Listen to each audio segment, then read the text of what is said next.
శ్రీమాత్రే నమ. జయ గురు దత్తాత్రేయ నమ.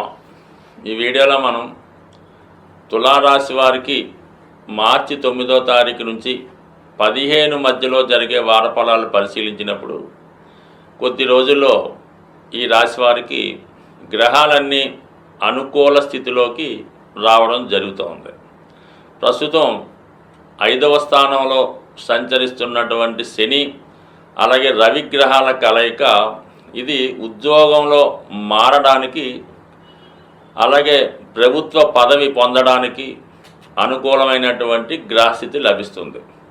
ఈ రాశిలో ఎవరైతే మీ తండ్రి గారు లేదంటే మీ తాతగారు చేస్తున్నటువంటి వృత్తిలోకి ప్రవేశిద్దాం అనుకున్నారో వారికి ఈ గ్రహస్థితి సంపూర్ణంగా సహకరించడం జరుగుతుంది. అంటే వాళ్ళు రాజకీయాల్లో ఉంటే మీరు రాజకీయంలోకి వెళ్ళొచ్చు, వాళ్ళు సినిమా రంగంలో ఉంటే సినిమా రంగంలోకి, పారిశ్రామిక రంగంలో ఉంటే ఏ రంగమైనా సరే అందులోకి ప్రవేశించడానికి ఈ శని రవి కలయిక మీకు సహకరించడం జరుగుతూ ఉంది.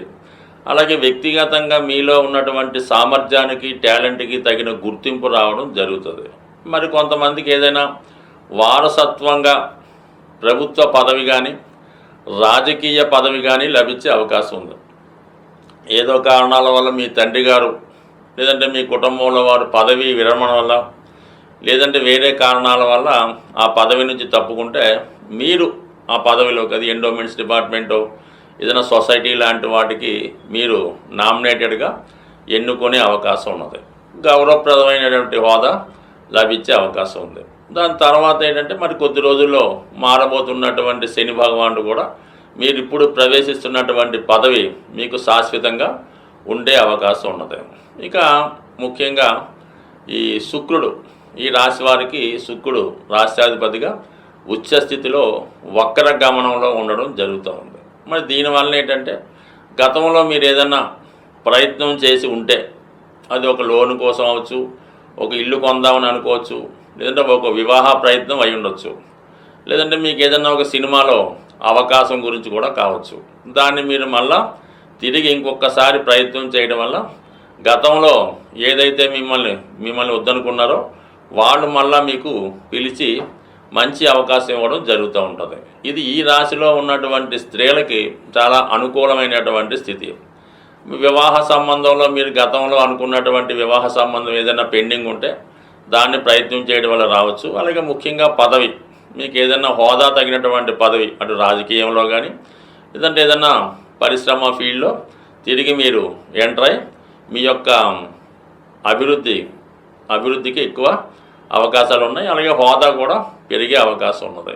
ఇక మరి కుజుడు భాగ్యస్థాన సంచారం, ఇంకా ధనాధిపతి ధనాధిపతి సప్తమాధిపతిగా ఉన్నటువంటి కుజుడు భాగ్యస్థానం వల్ల మీకు మీ కుటుంబంలో ఒకరికి కానీ మీ జీవిత భాగస్వామికి కానీ హోదా పెరిగే అవకాశం ఉంది. వారికి ఏదైనా విదేశ అవకాశం కానీ ఒక పెద్ద సంస్థలో మంచి స్థాయి ఉద్యోగ అవకాశాలు రావడం వల్ల అటు మీ కుటుంబ ప్రతిష్టతో పాటు వ్యక్తిగతంగా ఆదాయం కూడా పెరిగే అవకాశం ఉంది. అంటే నిజాయితీ అయిన మార్గం ద్వారా ఆదాయం పెరుగుతుంది. మీ దగ్గర ఉన్నటువంటి స్థిరాస్తులు, భూములు, అసెట్స్ ఏమైనా ఉంటే వాటి మార్కెట్ వాల్యూ పెరగడం వల్ల వ్యక్తిగతంగా మీకు ఆ మార్కెట్లో మీ యొక్క వాల్యూ కూడా పెరిగే అవకాశం ఉంది. సో ఈ విధంగా ఈ గ్రహాలన్నీ మీకు ముఖ్యంగా అటు శుక్ర, ఇటు శని, అటు కుజ, ఈ గ్రహాలన్నీ సహకరిస్తూ అష్టమంలో ఉన్నటువంటి గురువు ఎవరైతే ఆధ్యాత్మిక రంగంలో ప్రశాంతమైన జీవితం గడుపుతామనుకున్నారో, ఇంకా శాస్త్రాల గురించి వేదాల గురించి లోతుగా పరిశీలిద్దాం అనుకున్నారో వారికి గురువు చక్కటి ఆత్మజ్ఞానాన్ని, భౌతిక జ్ఞానాన్ని, తెలివితేటలను ఇచ్చే అవకాశం ఉన్నది. మరి వ్యయ స్థానంలో ఉన్నటువంటి కుజుడు కూడా మీకు మీలో ఉన్నటువంటి ఆధ్యాత్మిక చింతన పెరిగి ఏదో ఒక మంచి గురువుని ఆశ్రయించి వారి ద్వారా కొన్ని విషయాలు తెలుసుకొని మీ జీవిత గమనాన్ని మార్చుకునే విధంగా ప్రస్తుతం ఉన్నటువంటి గ్రహస్థితి సహకరిస్తుంది. సాధారణంగా ఇప్పుడు ఉన్నటువంటి గ్రహస్థితి ప్రకారం ఈ వివాహ విషయంలో వివాహ ప్రయత్నాలు చేస్తున్న వారికి చాలా ఇబ్బందులు ఎవరైతే ఎదుర్కొంటున్నారో, ముఖ్యంగా అమ్మాయిలకి ఈ రాబోయే మార్చి 14వ తారీఖు పౌర్ణమి రోజు, ఇది చాలా ఇంపార్టెంట్గా ఈ పౌర్ణమి రోజు ఎవరైతే అమ్మాయిలు కానీ ఎవరైతే పెళ్ళికి కావాల్సినటువంటి అమ్మాయిల తల్లిగారు కూడా ఈ పరిహారం పాటించవచ్చు. ఆ రోజు అమ్మవారి ఆలయంలో లేదంటే మీ గృహంలో అయినా పర్వాలేదు, చక్కగా పాయసం అంటే కొత్త బియ్యంతో ఆవు పాలతో పాయసం తయారు చేసి అమ్మవారికి నివేదన చేయడం వల్ల ఆ ప్రసాదాన్ని కనీసం ఒక 2-3 ముత్తైదువుల కన్నా ప్రసాదంగా పెట్టడం వల్ల, మరియు ఆ పౌర్ణమి రోజు సాయంకాలం పూట చక్కగా లలితా సహస్రనామాన్ని పారాయణ చేయడం వల్ల అమ్మాయిలకి వివాహం తొందరగా జరిగే అవకాశం ఉంటుంది.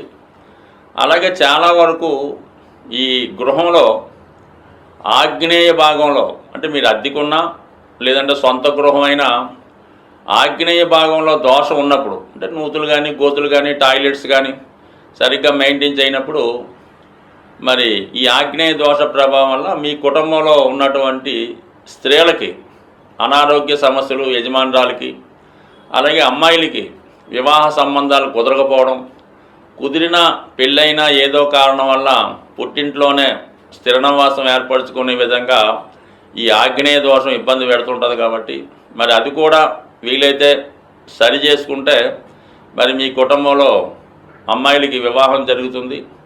ఇక అబ్బాయిల విషయంలో వాళ్ళు ఏ పని చేయకుండా ఇంట్లోనే తిష్ట వేస్తూ మరి చదువు పూర్తయినా కూడా ఉద్యోగానికి వెళ్లకుండా ఉన్నవాళ్ళు మీ గృహంలో ఈశాన్య భాగంలో దోషం ఉందేమో గమనించండి.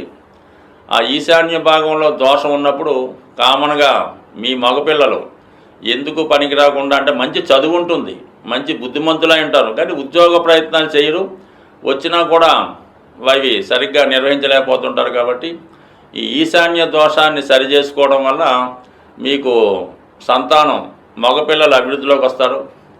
ఆగ్నేయ దోషాన్ని సరి చేసుకోవడం వల్ల అమ్మాయిల యొక్క సమస్య పరిష్కారం అయ్యే అవకాశం ఉంది. సాధ్యమైనంత వరకు ఇవి చూసుకుంటూ చిన్నపాటి రెమెడీలు చేసుకోవడం వల్ల కంపల్సరీగా మీకు ఈ వివాహంలో ఉన్నటువంటి సమస్యలు చాలా వరకు తొలగే అవకాశం ఉంది.